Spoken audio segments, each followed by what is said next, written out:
baby. Here's your bite. Do you see this beauty? It's a Cheddar Bay Biscuit beef cobbler. To the ingredients. All right, y'all, let's go over these ingredients right quick. You're gonna need some beef broth, some shredded cheddar, some W sauce, cream of mushroom soup, some frozen vegetables, salt, pepper, smoked paprika, some chopped garlic, freshly chopped parsley, a diced onion, some ground beef, garlic butter seasoning by McCormick, some dried parsley, butter, and a whole package of Cheddar Bay biscuit mix with the seasoning packet. All right, let's go make it. You're going to start with browning your beef. You're going to cook and crumble this until it is no longer pink, breaking it up as you cook. Just like that. If your beef is too greasy, go ahead and mop it up with some paper towels. You know, so it's not gross. When your beef is browned, you're going to add your onion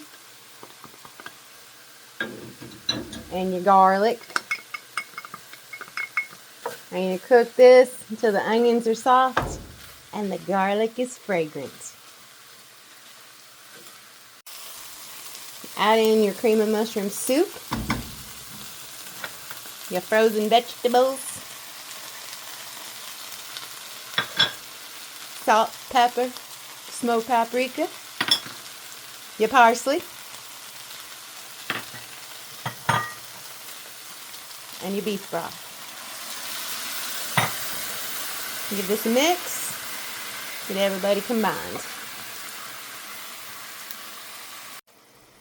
Now hit it with a couple of tablespoons of your W sauce. Give that a mix. Reduce your heat to low and let this simmer for 5 minutes. Add 2 cups of cheddar cheese and you're going to stir and combine until this is all melted. Stir away.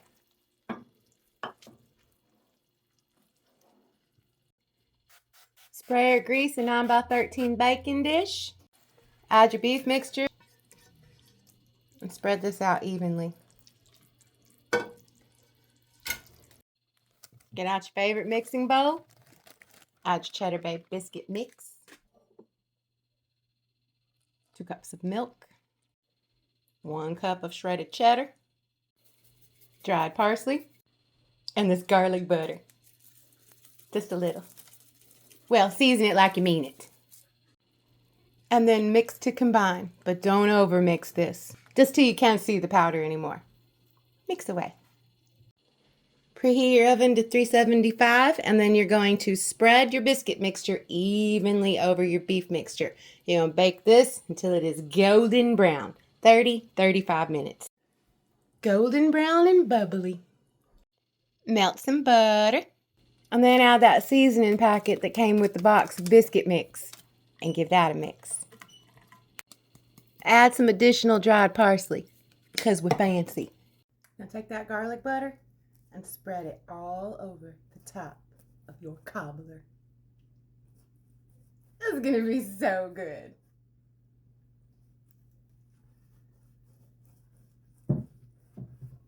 Go on and make your plate, baby. So good.